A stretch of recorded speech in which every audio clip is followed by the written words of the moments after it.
Baik, kita lihat ini adalah saat ketika Anies Baswedan sudah berada di bilik suara bersama dengan istri dan juga anaknya. Ya, Anies, ini berada di TPS 28 di Kelurahan Cilandak Barat, Cilandak, Jakarta Selatan. Berada tepatnya di Jalan Haji Nasin, ya. Hanya berjarak 200 meter saja dari rumah Anies Baswedan. Nah, ini adalah putri dari Anies Baswedan. Sudah memberikan suaranya dan kemudian sudah memasukkan surat suara kepada kotak suara, kemudian ditemani dengan kedua orang tuanya. Informasi yang kami dapatkan ada sekitar hampir 700 pemilih di TPS tempat Anies Baswedan memilih, dan kemudian setelah anaknya memberikan suara, sekarang istri dari Anies Baswedan memberikan suara, memasukkan surat suara dalam kotak suara dan diikuti bersama-sama oleh Anies Baswedan ditemani dengan anaknya.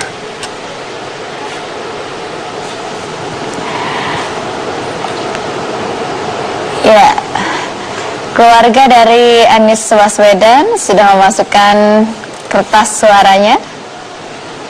Tetap dengan gaya khasnya, yaitu tetap dengan gaya khasnya, ya. baju putih, kemudian peci, sesuai dengan slogannya, yaitu coblos pecinya dari tim kampanye Anies Sandi, dan kemudian lambang 3 yang diangkat oleh tangannya.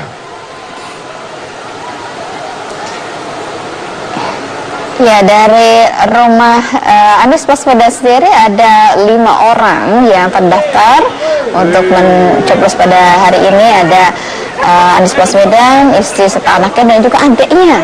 Adik Anies Baswedan juga akan melakukan pencoblosan di TPS nomor 28 ini. Nah, memang saat ini tidak hanya dari Anies yang sudah melaksanakan hak sebagai warga DKI Jakarta, tapi di sisi lain juga ada Sandiaga Uno. Kita lihat, Robert, ketika kemudian Pak Anies Baswedan mencelupkan jarinya itu 3 jari, begitu ya. Bukan 1 jari, 3 jari, untuk memastikan kalau diangkat tangannya tetap angka 3. Dan di saat yang bersamaan, saat ini Sandiaga Uno sedang mencoblos di TPS 1 Kelurahan Selong, Kecamatan Kebayoran Selatan. Sandiaga Uno juga ditemani oleh istri dan juga ibunda.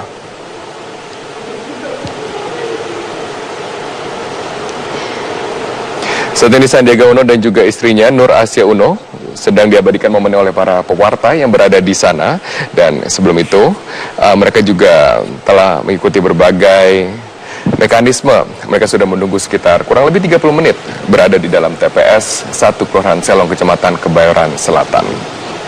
Keduanya dengan gaya yang sama, ya, dengan baju putih, tapi tampaknya strateginya berbeda nih untuk mencelupkan jari, ya. Sandiaga Uno memilih tetap 1 jari. Ini menarik, ya. Nah, ini ada perbedaan foto kalau kita lihat bersama-sama bahwa salah satu kandidat yang biasanya begitu kompak dengan bajunya, dengan atributnya, dengan gayanya, sekarang tidak kompak dalam mencelupkan jarinya. Tapi ini luar biasa, ya, idenya Pak Anies Baswedan beserta dengan keluarga mencelupkan 3 jari begitu untuk menunjukkan angkanya pasangan calon nomor 3.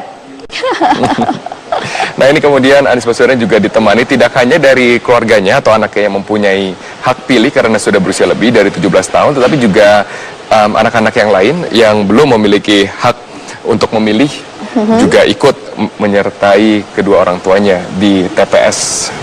Nah, kita lihat memang di daerah tempat para calon ini melakukan pemilihan terlihat memang pengamanan cukup ketat, dan kemudian juga tentunya ini para pewarta begitu banyak, begitu, ya. Mari kita dengarkan konferensi pers berikut ini. Saya mendapat masukan terakhir, insya Allah kita punya momentum yang baik 2-3 hari menjelang hari tanggal 15 Februari ini. Ini presentasenya tentunya kita mengharapkan yang terbaik, tapi kami melihat bahwa pesan yang kami usung untuk Jakarta yang lebih rukun, damai, juga pesan kami untuk menciptakan lapangan kerja dan pendidikan yang lebih baik, mendapatkan tempat di hati masyarakat. 1 putaran, 2 putaran, Pak? kita siap dua-duanya. Bagaimana kehendak Allah, kita ikut aja, dan kita harus serahkan semuanya kepada yang Maha Kuasa. Mungkin suara optimis di atas 30%, 40%. Kita pokoknya optimis bahwa ini sudah menjadi proses yang terbaik, membawa demokrasi yang sejuk. Kita ingin bahwa Jakarta menjadi contoh demokrasi di dunia, di mana Islam dan demokrasi bisa bersanding dengan baik, dan kita bisa mendapatkan proses yang betul-betul menghargai keberagaman kita, dan kita angkat toleransi kita, dan kita lihat ternyata Jakarta itu luar biasa, bahwa kita rukun, damai, dan alhamdulillah baik, walaupun banyak masalah yang kita hadapi, kita bisa menyampaikan pesan yang jelas dan tegas kepada masyarakat bahwa lapangan kerja dan pendidikan akan menjadi prioritas utama dari pasangan Anies Sandi, dan kami siap mendapatkan mandat itu. Oke. Langkah selanjutnya apa Bang dalam beberapa hari ke depan ini, apa yang akan dilakukan? Tarik napas dulu dan kita pantau. Kita yakin bahwa demokrasi kita ini tidak tercederai, dan walaupun ada indikasi 1-2, tapi secara menyeluruh saya rasa kita harus acungkan jempol kepada seluruh aparat, Panwas, KPU, DKI. Jadi kami ucapkan terima kasih kepada seluruh aparat, dan kita siap untuk hadirkan sebuah proses penghitungan yang betul-betul berintegritas. Pada awal-awal ya. Iya. Dan sekarang juga setelah mendengarkan konferensi pers yang disampaikan oleh Sandiaga Uno, kita juga akan bersama-sama mendengarkan konferensi pers yang disampaikan oleh pasangan Anies Baswedan. Dan lega rasanya bisa nyoblos pecinya, dan ini tandanya nih 3. Saat nyoblos doanya apa Pak? Bisa dijagokan dalam beberapa survei. Mas, dalam optimis Mas dengan hasil hari ini? Insya Allah kami percaya bahwa semuanya kembali pada takdir Allah. Kita berikhtiar, kita berdoa, dan Allah lah yang akan bisa menetapkan hati warga Jakarta untuk berada di pasangan mana, dan